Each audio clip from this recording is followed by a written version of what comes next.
Bom demais estar aqui com vocês. Deixa eu motivar você a interagir com a palavra. Quando eu estiver ministrando uma palavra e você perceber que essa palavra falou com você, uau, né? Não fica assim, ó.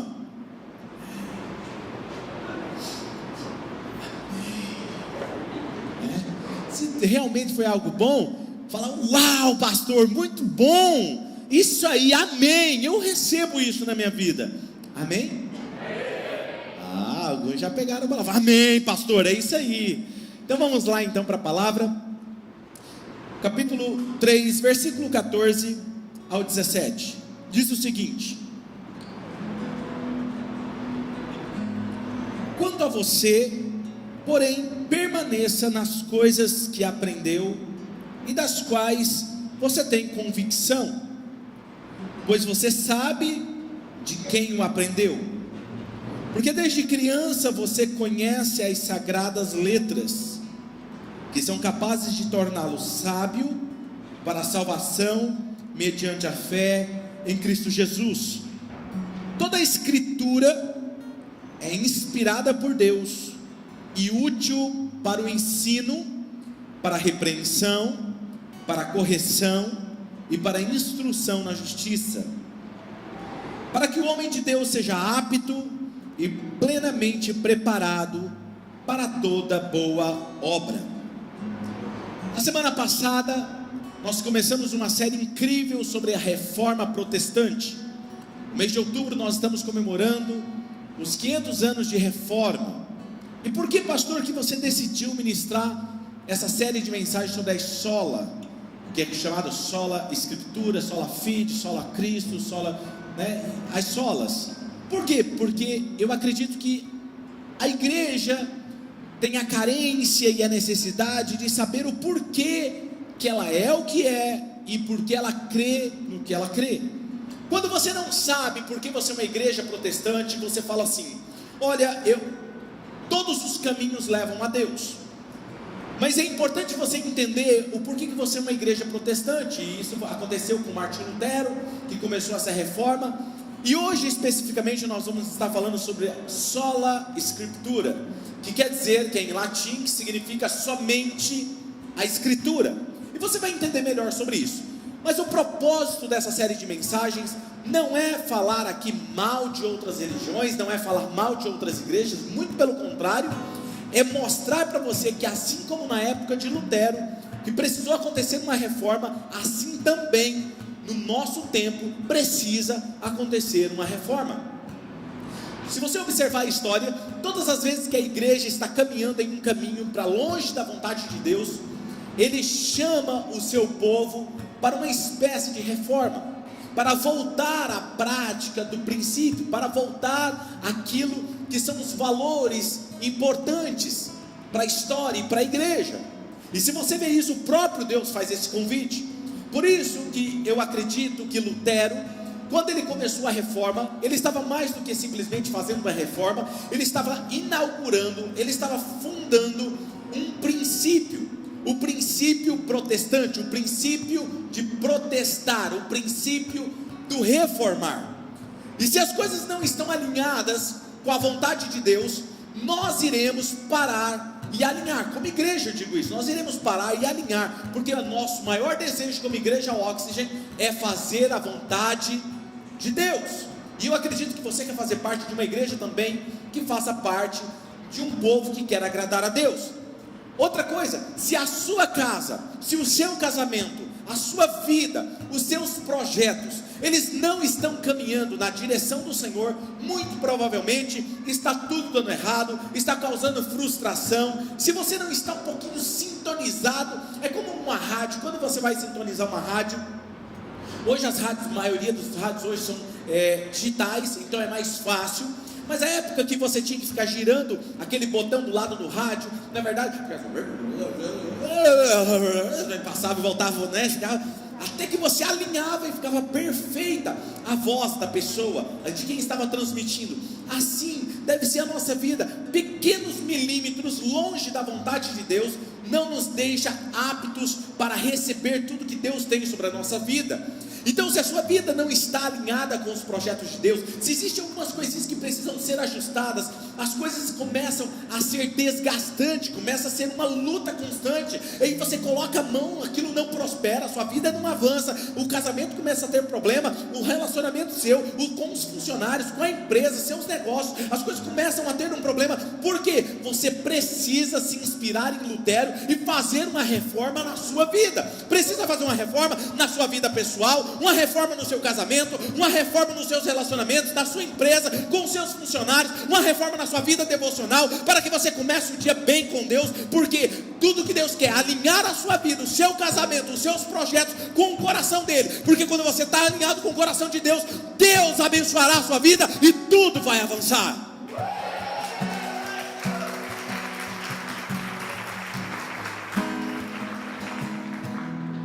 Agora, você precisa entender que, para que você entenda o pano de fundo que está acontecendo na época de Lutero, eu quero que você entenda o intuito dele, a ideia de ele pregar naquela capela, um papel dizendo uma das teses era sola escritura.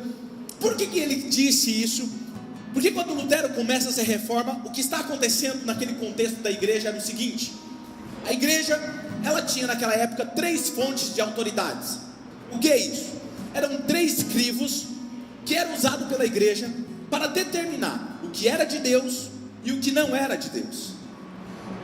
Então ele usava 3 formas, existiam 3 autoridades. Preste atenção nisso para que você entenda. A primeira autoridade que era usada, o primeiro crivo, era o clero. Quem era o clero? A primeira fonte de autoridade eram os sacerdotes da igreja, a estrutura eclesiástica.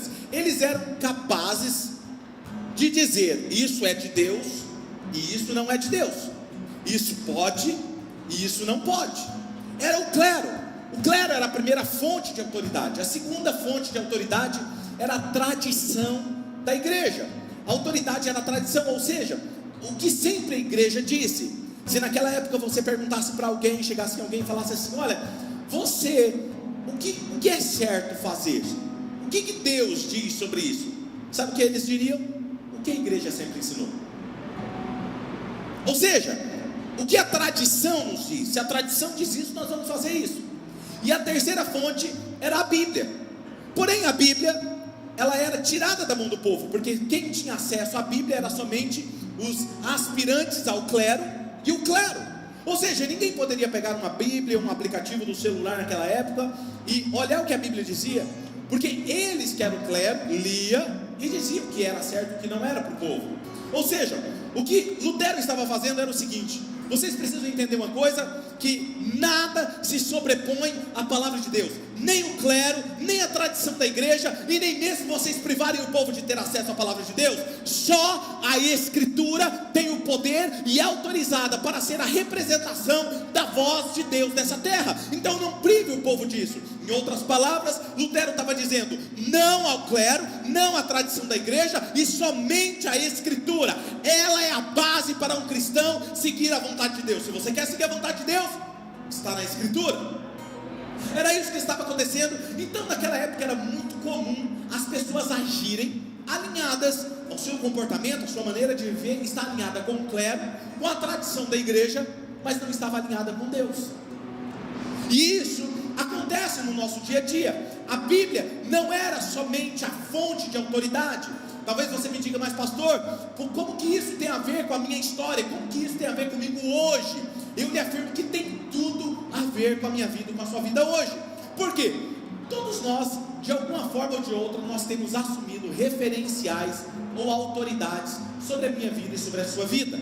Todos nós aqui no auditório sabemos quando nós temos que tomar uma decisão: o que é correto, o que não é correto, o que eu posso fazer, o que eu não posso fazer, o que faz bem e o que não faz, o que vale a pena e o que não vale, o que é correto, o que não é, o que é imoral, o que é moral. Eu preciso saber. E quando nós temos que tomar esse tipo de decisão, nós tomamos alguns referenciais e autoridade sobre as nossas vidas. Um exemplo disso, às vezes recorre isso, acontece isso muito, é alguém dizer o seguinte: porque meu papai dizia assim.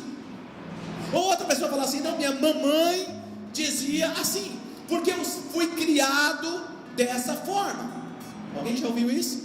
Não é? É comum. E o que ela está dizendo? Olha, quando ela diz o seguinte: não, a vovó ensinava a gente, o vovô ensinava a gente dessa forma, o que ela está querendo dizer é: a tradição diz isso, e eu sigo a tradição. É muito comum você perguntar, você vai em alguma igreja, aí a pessoa fala assim: olha, eu sou de tal igreja, não quero falar o nome, mas vocês vão entender o que eu estou querendo dizer.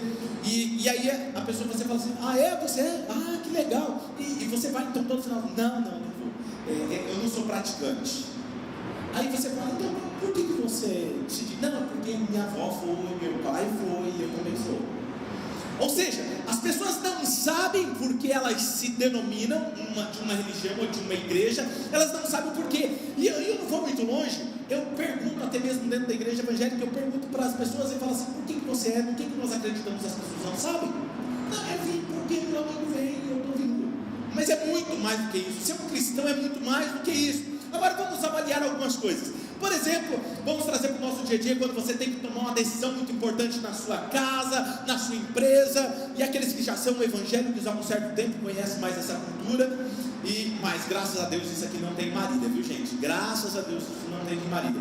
Ou aquele rapaz ou aquela menina que quer namorar com fulano, né? Quer namorar, aí ele fala aqui: ó, para quem que eu vou falar? Já sei, aquele irmãozinho que profetiza. Aquele tem um irmãozinho que ele ora por você, a boca de Deus falando através da vida dele. E aí o que acontece? As pessoas vão até essa pessoa, e aí elas pedem uma oração, e aí a pessoa já começa a orar e profetizar, e as pessoas tomam decisões importantes baseadas na palavra de um homem ou de uma mulher, acreditando que ela é um profeta, uma profeta de Deus, uma profetisa de Deus. Pastor, o senhor não acredita em profecia? Não, muito pelo contrário, eu acredito em verdadeiras profecias, eu não acredito em profetada, que tem muitas. Quem está me entendendo?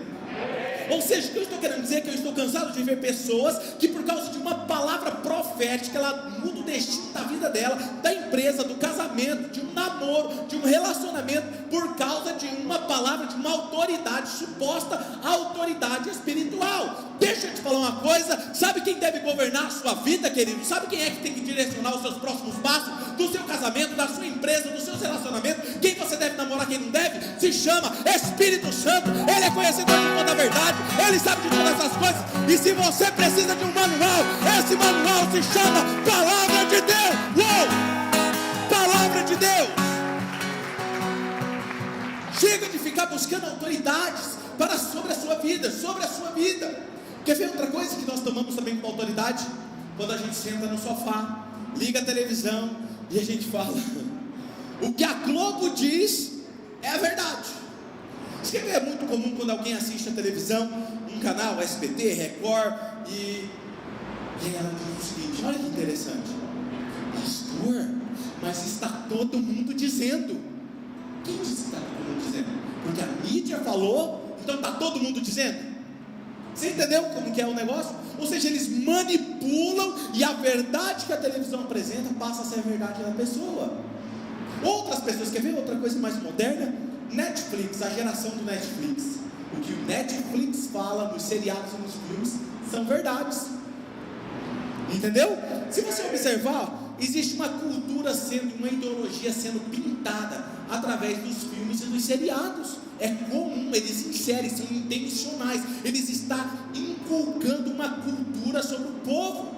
E isso é o que? É a verdade que eles estão implantando. Vai criando-se coisas deturpadas longe da palavra de Deus. E por isso que eu digo que a reforma, ela deve continuar. Porque assim no tempo de Lutero, assim também no nosso tempo, tem muitas vozes dizendo ser autoridades. Mas Deus está levantando uma geração nessa última hora. Não é só na Oxford, em todas as outras igrejas de Marília, no Brasil e no mundo, que vão se levantar e vão dizer assim: só existe uma voz que representa o céu dessa terra, e essa voz se chama Espírito Santo, baseado na palavra de Deus. E o que foge disso não é palavra de Deus.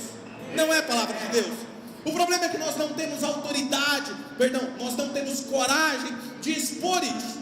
Mas vamos pensar um pouco por que a palavra de Deus ela é do jeito que é. Primeiro ponto é: somente a palavra ela mostra o caminho para a salvação. 2 Timóteo capítulo 3, versículo 14 e 15, leia esse texto comigo. 2 Timóteo 3, versículo 14 e 15.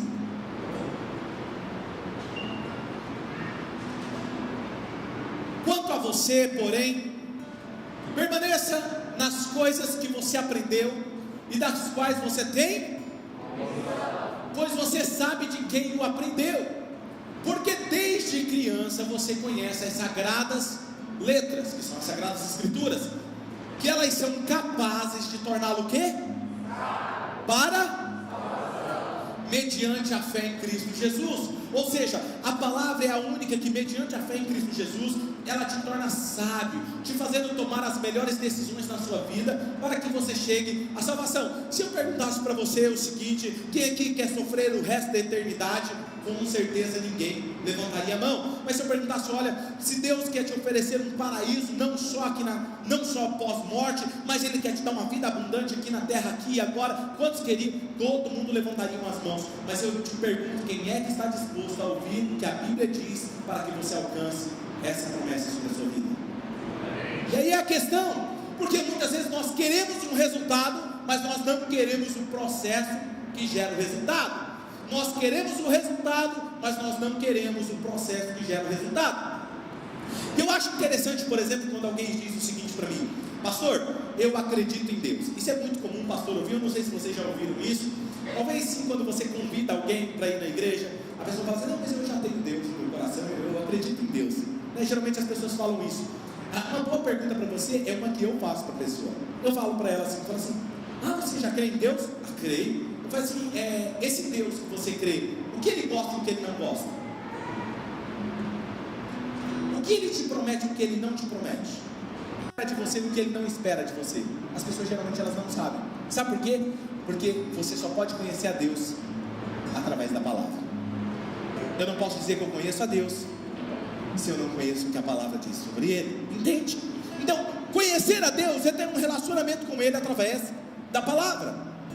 É muito comum em uma igreja, vamos imaginar aqui que nós acabamos o culto, acabamos a nossa reunião, e nós temos aqui, pegar umas 300 pessoas, e nós vamos então, vamos lá, vamos conversar aqui, gente, um pouquinho, vamos lá. Quem é Deus para você? E aí as pessoas começassem a definir Deus, o que Deus espera de você, e alguns diriam: olha, pastor, eu acho o seguinte, eu acho que você tem que mudar o seu jeito de pregar, porque afinal de contas, pastor, assim, ó, com todo respeito, eu acho que para você pregar, você não deveria usar calça rasgada, porque, eu não sei, pastor, eu acho que para mim isso é uma falta de respeito, e assim por diante. Ok. Aí a outra pessoa: olha, eu não, até ele usar uma calça rasgada não tem problema, mas ele usar uma cruz pendurada no pescoço, isso para mim não é o que Deus espera dele. Aí o outro diria: não, gente, espera aí, Deus não está preocupado com isso, não está preocupado com a calça, Deus está preocupado com o coração do pastor. Deus está preocupado com o seu coração. Cada um tem uma definição sobre Deus, ou seja, todos eles fazem uma definição. Imagina que loucura se todo mundo começasse a definir Deus, se não tivesse um crivo. Qual é o crivo para você dizer que você conhece a Deus? A palavra. Por exemplo, há um tempo atrás chegaram também e falaram assim: nós temos aqui alguns meninos do louvor, e vocês sabem que nós temos um dos meninos, um homem de Deus. Ele estava cantando, e ele gosta de cantar com um boné, e alguma pessoa falou para mim, para você ver às vezes a falta de conhecimento, e ela falou assim: pastor, é estranho isso, eu vejo aquele menino cantando com um boné, isso é uma falta de respeito, e está aí na Bíblia, pastor. Aí eu falei assim: aonde está na Bíblia? Não, está aí, ó, lugar aí.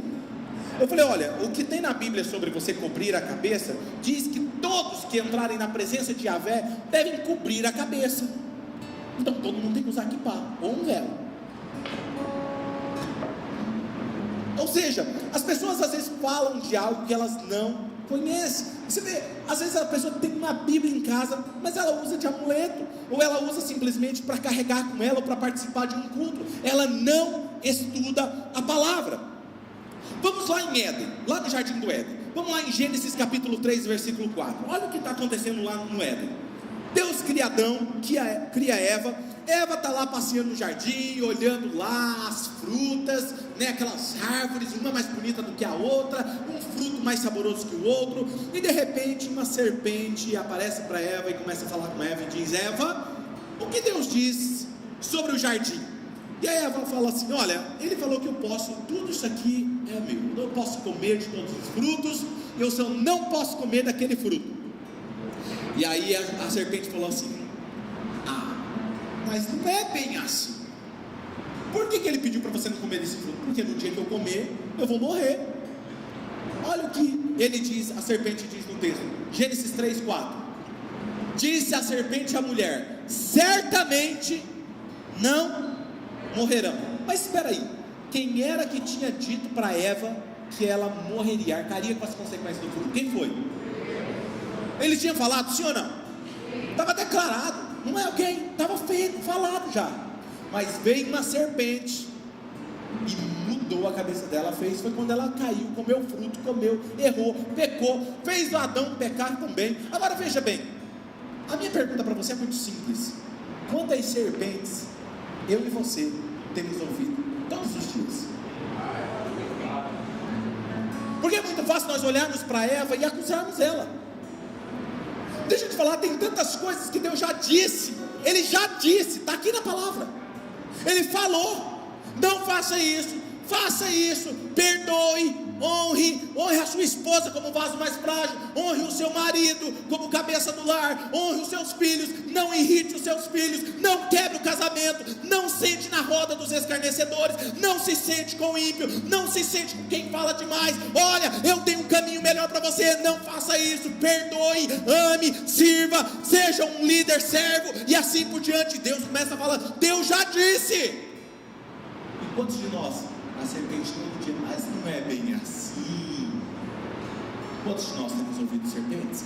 E vamos mudando, ou seja, Deus já disse, mas nós vamos seguindo outras vozes.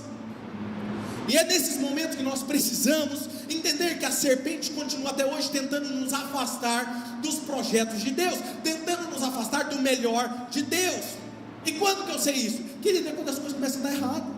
Porque quando nunca Deus vai te falar para fazer algo e vai dar errado. Não. Deus, eu costumo dizer, às vezes as pessoas querem ouvir a Deus, mas elas não estão dispostas a obedecer a Deus até o fim, né? Quantas pessoas às vezes já ficam, pastor, Deus mandou eu fazer isso. Ok, amém? Tem certeza disso? Eu sempre pergunto, quando alguém falar isso para mim, eu sempre vou perguntar, você tem certeza disso? Tenho certeza. Aí a pessoa começa empolgada, aí de repente começa a vir as dificuldades, né, da vida, tal, os problemas. Senhor, Deus mandou ir agora para cá. Rapaz, meu Deus parece também indeciso, né? Uma hora ele fala uma coisa, outra hora ele fala outra, né? Então, as pessoas não estão dispostas a obedecer e a arcar com as consequências das suas escolhas. Agora, presta atenção, algumas pessoas falam assim, mas pastor, como é que eu vou ouvir a Deus? Através da palavra. Segura aí, olha para a pessoa do seu lado e fala assim, segura essa verdade aí que vai vir forte para você, velho. Vou até tomar uma água. Pastor, a minha vida ela é corrida, eu não consigo ler a Bíblia, porque a minha vida é corrida, eu acordo muito cedo, já vou trabalhar, já vou fazer algumas coisas, e quando eu chego eu estou cansado, então a minha vida é corrida, eu não consigo, eu não tenho tempo para ler a Bíblia. Deixa eu te falar uma coisa, se você não tem tempo para ler a Bíblia, para meditar nela, é porque você tem tempo para fazer idiotice, babaquice na sua vida. Sabe por quê? Porque você vai arcar com as consequências. Deixa eu te falar uma coisa, quando você não tem tempo para ler a palavra de Deus e meditar nela, você não sabe o que é certo fazer para acertar no seu casamento. Se você não tem tempo para ler a palavra de Deus, você vai ter que ter tempo para parar e assinar um divórcio. Se você não tem tempo para ler a palavra de Deus e meditar nela, você vai ter que ter tempo para ir atrás do seu filho numa boca de fumo. Se você não tem tempo para ler a palavra de Deus e meditar nela, você vai colocar a mão e as coisas vão dar errado, a sua empresa vai dar errado e você não sabe por quê. Sabe por quê? Porque você não está seguindo os princípios da palavra de Deus. Se você não tem tempo para ler a palavra, você vai ver a sua vida ir de mal a pior, e depois não reclame do resultado. Você tem que encontrar tempo para meditar no manual que vai te levar até a vida eterna. E quando eu digo vida eterna, não é só pós-morte, eu estou falando de uma vida abundante aqui e agora. Nós precisamos encontrar isso. A Bíblia precisa fazer parte da minha vida, não apenas para eu ler, mas para eu praticar ela. Nós temos aí aplicativos que você pode ouvir a palavra de Deus, você pode ler e ouvir. Mateus capítulo 22 e 29, olha o que diz o texto. Mateus 22 e 29. Jesus, quem está dizendo? Jesus respondeu: vocês estão vocês estão o quê? Por quê?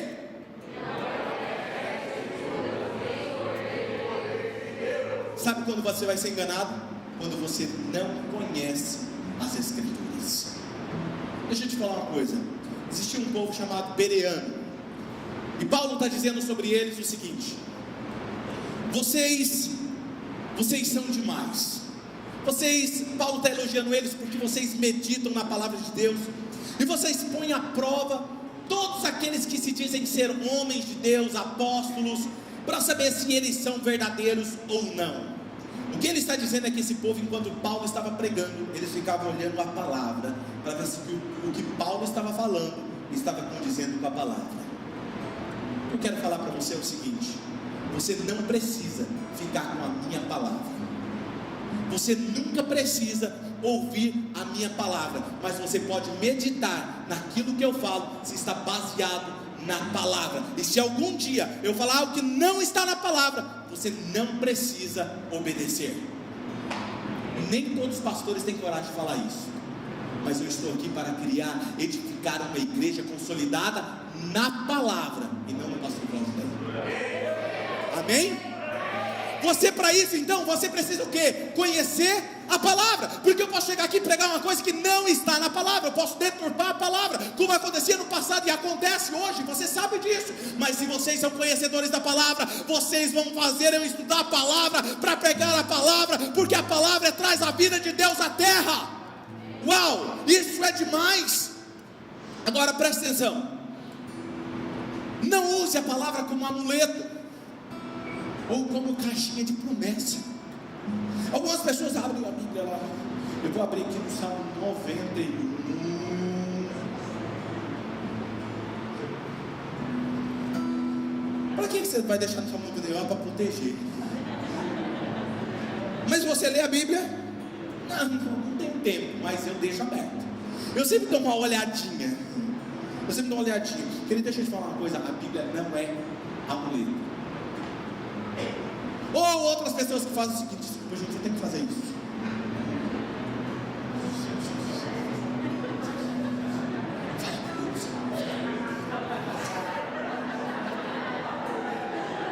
Embora o tolo fale sem parar.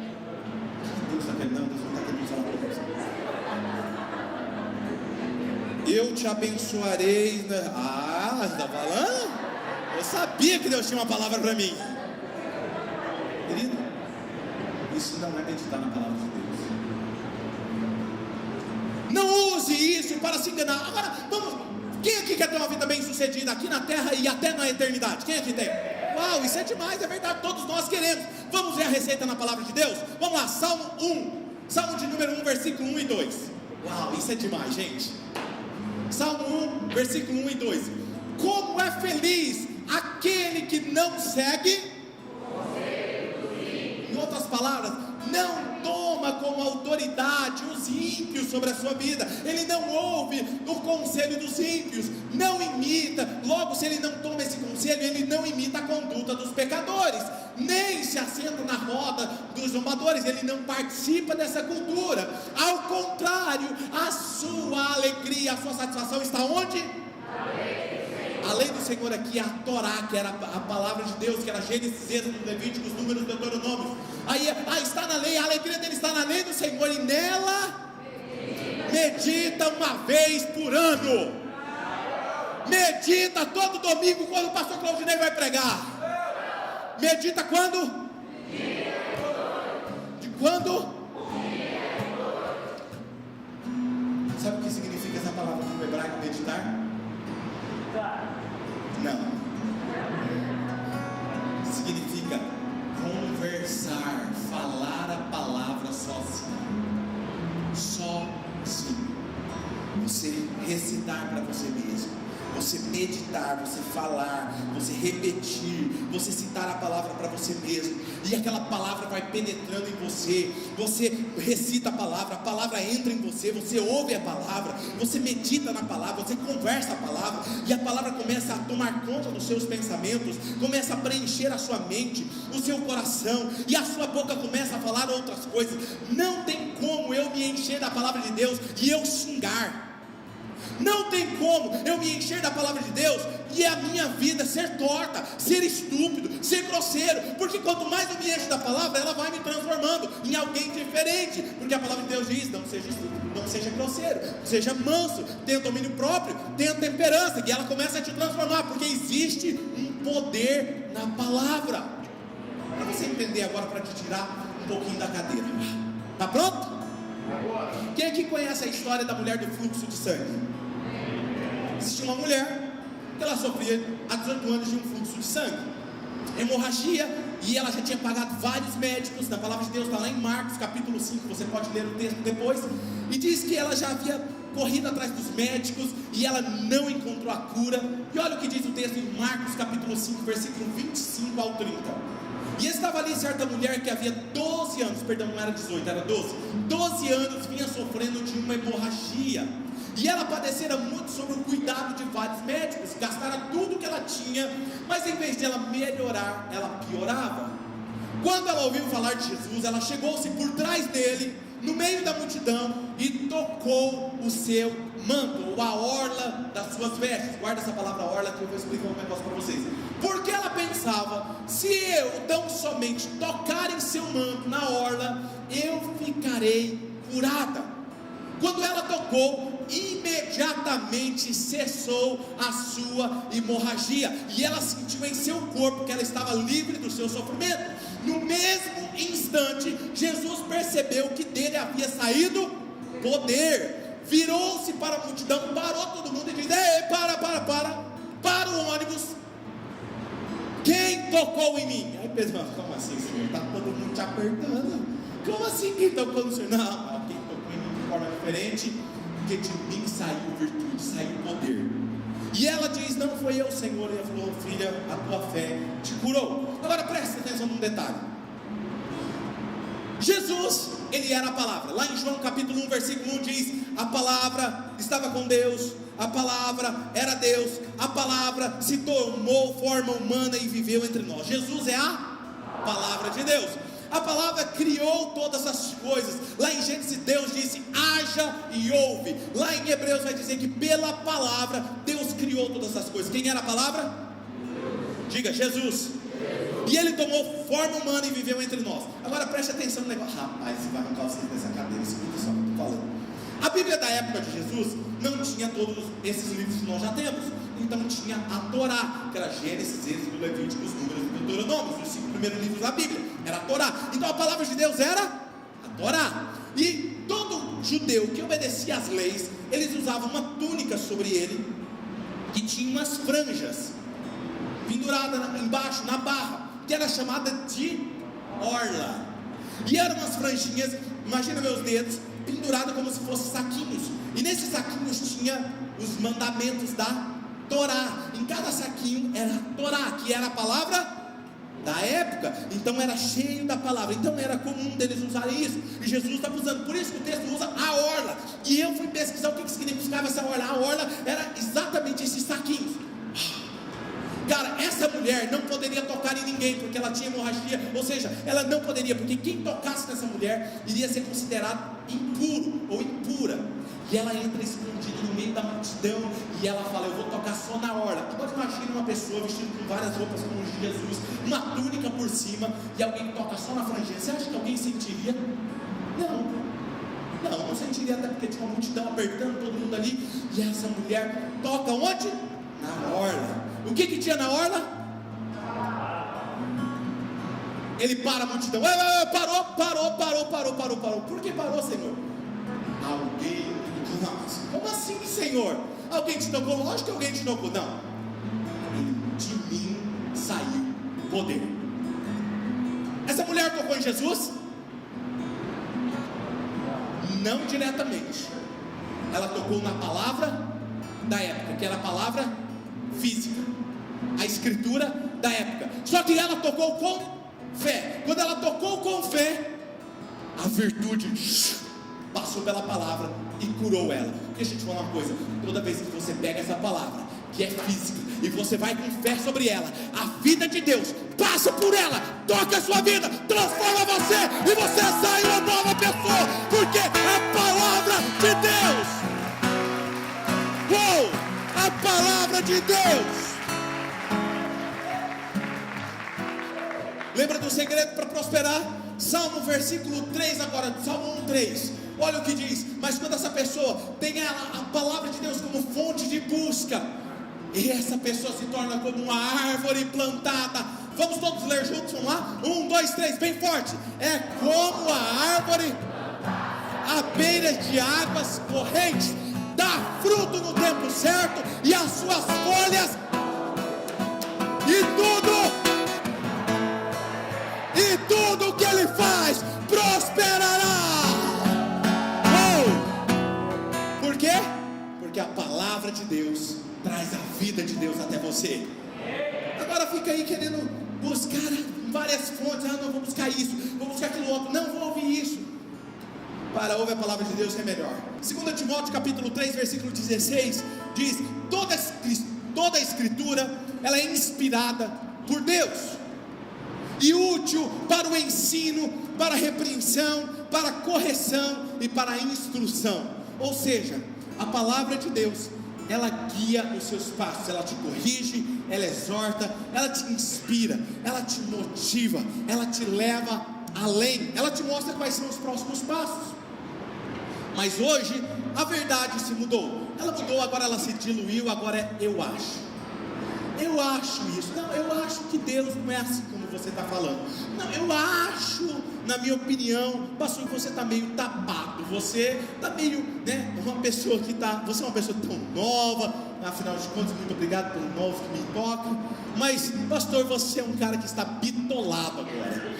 Mas olha, decida quem é soberano na sua vida, decida quem será a fonte de vida na sua casa, porque quando eu assumo a palavra dos meus amigos, ou eu assumo a palavra de um outro pastor, pastor, porque eu ouvi um pastor falando, que pastor?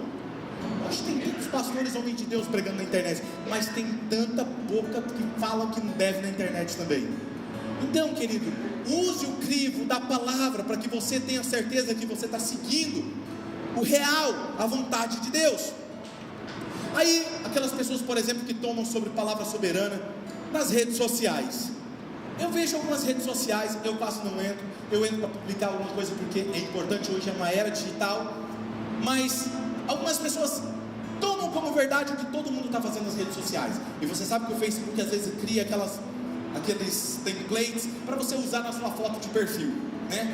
Aí vamos lá, antes de chegar nessa foto de perfil, algumas irmãzinhas, tem algumas moças aqui hoje, tem, uns rapazes também.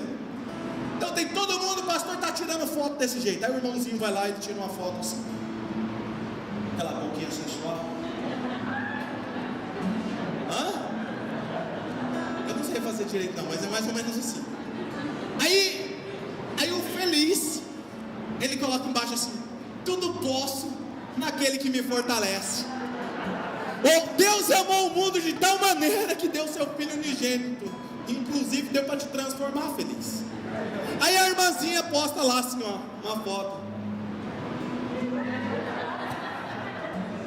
e fala a mesma coisa.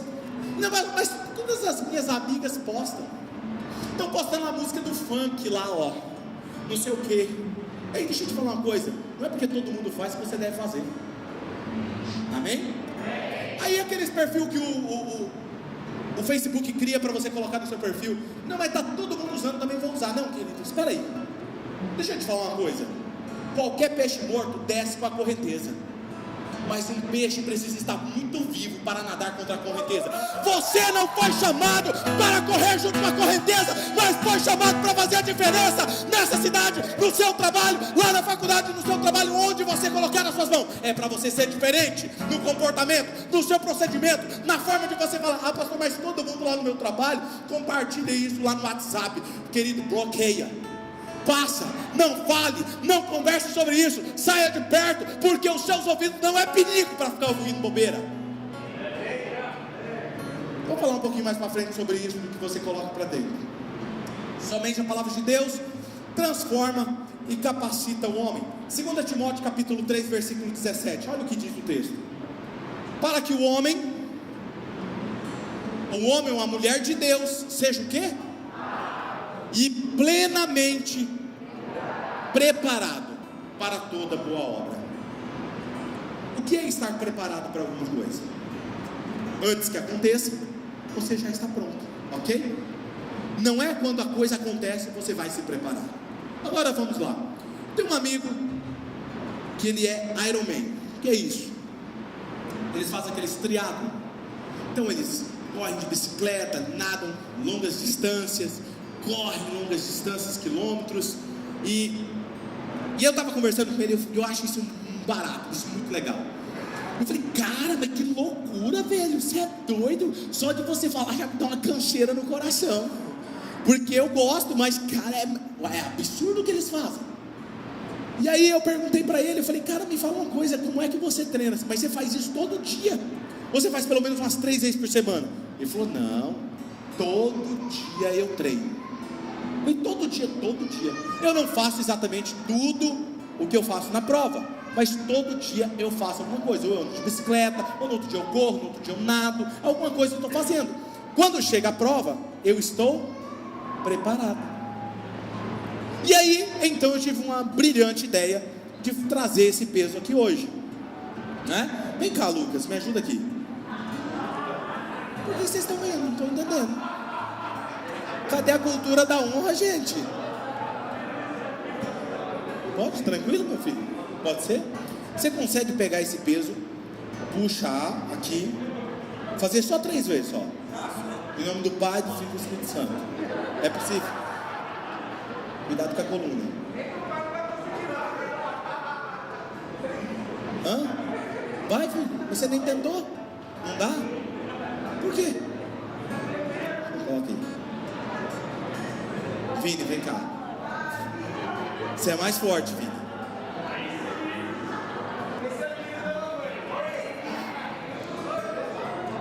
Vai. Quer tentar de novo, Alex? Vai. Vai, mano. Não, cara, essa muqueta aqui, cara, ó. Não vai? Deixa aí então. Vem cá, Alex. Você é mais forte, bombadão, vem cá. Esse, não, bombeiro. Você aí consegue. Vai lá, Alex.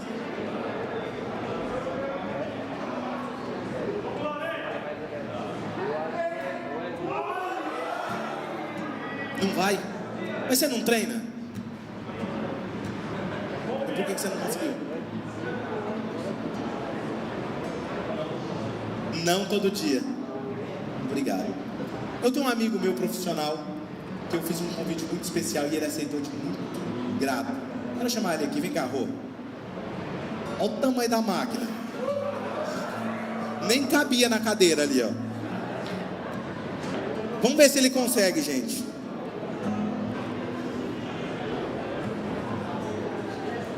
Rodrigo, ele é halterofilista, né, profissional. E aí é um amigo nosso, meu pessoal e do Carlos.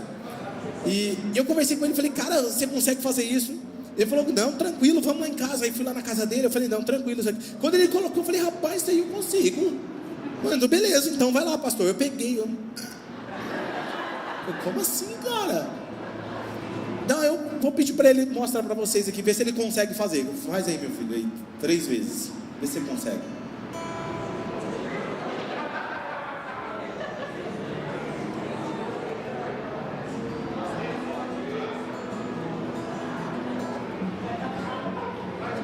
Tá bom. Gente, mas parece ser tão fácil, né? Aí eu comecei a me perguntar. E aí eu perguntei para ele ontem. Eu falei, Rodrigo, você treina quantas vezes na semana? Qual foi a sua? Todo dia. Todos os dias ele treina. Por isso que o braço dele está ficando quase igual o meu, ó. Todos os dias. Mas, por exemplo, se tiver frio, chovendo, aquele dia assim, sabe aquele dia ruim para treinar? Você não treina nesse dia. Você treina. Se tiver calor, frio, chovendo, você vai treinar. Independente. E você viaja algumas vezes até a trabalho e tal. E quando você viaja, você não treina? Treina também? Você separa um tempo para treinar. Porque é importante para você. Deixa eu te falar uma coisa. Sabe por quê? Quando eu chamei ele, falei, vem aqui, tem como você fazer uma demonstração? Ele falou, tem. Ele não precisou treinar para ele vir aqui fazer. Quando ele teve que fazer, ele fez, porque ele estava... Projeta o texto para mim. outra pergunta. Eu falei assim para ele: você come como eu? Pizza, hambúrguer, sorvete. Sabe o que ele falou? Eu cuido da minha alimentação. E você cuida só durante a semana, ou você tem uma alimentação regrada? Todos os dias. Porque influencia também no seu exercício, no seu treino, no seu rendimento. Então, se você colocar bobeira para dentro, vai refletir no seu treinamento. Muito obrigado, vô. Você pode dar um aplauso ao Senhor Jesus pela vida dele? Obrigado, vô. Deus abençoe. Deixa eu falar uma coisa para você. Deixa o texto aqui. Dependendo do que você coloca para dentro do seu corpo, reflete no seu rendimento. O que você está vendo, o que você está ouvindo, reflete no seu rendimento. Para que o homem ou a mulher de Deus seja e plenamente o quê? Diga: preparado para toda boa obra. Independente se o inimigo se levanta contra você, você está preparado. Se levanta um problema contra você, você está preparado. Você não vai andar baseado nos problemas, você não vai alterar as suas emoções no meio dos problemas, no meio das dificuldades, porque você está cheio da palavra. Da palavra.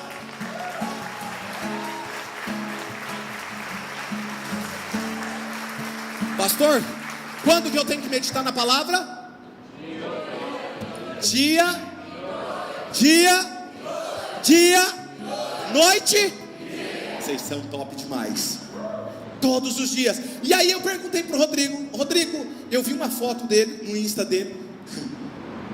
É inacreditável. Mas eu era mais forte que ele. Ele era magrinho assim, sequinho.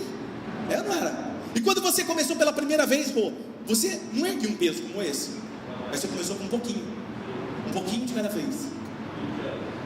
Há 20 anos ele treina, todos os dias.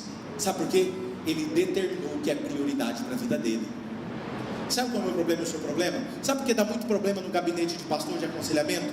Porque muitas vezes você não está preparado. Surge um problema, você chega no gabinete de pastor: resolve para mim porque eu não sei resolver. Eu não tenho problema em te ajudar, querido, mas o primeiro passo que eu tenho para te ajudar é: medite na palavra de Deus todos os dias. O que você ouve, o que você lê, se impregne da palavra, ouça a palavra, cante a palavra, ouça a palavra, leia a palavra, medite na palavra, até que ela tome conta de você e você entre na palavra, você e a palavra seja um, e você vai se tornar como alguém cheio da palavra, e onde você passar, você vai exalar essa presença de Deus onde você estiver. Por quê? Porque você se tornou alguém diferente, porque é somente as Escrituras que podem mudar a vida de alguém.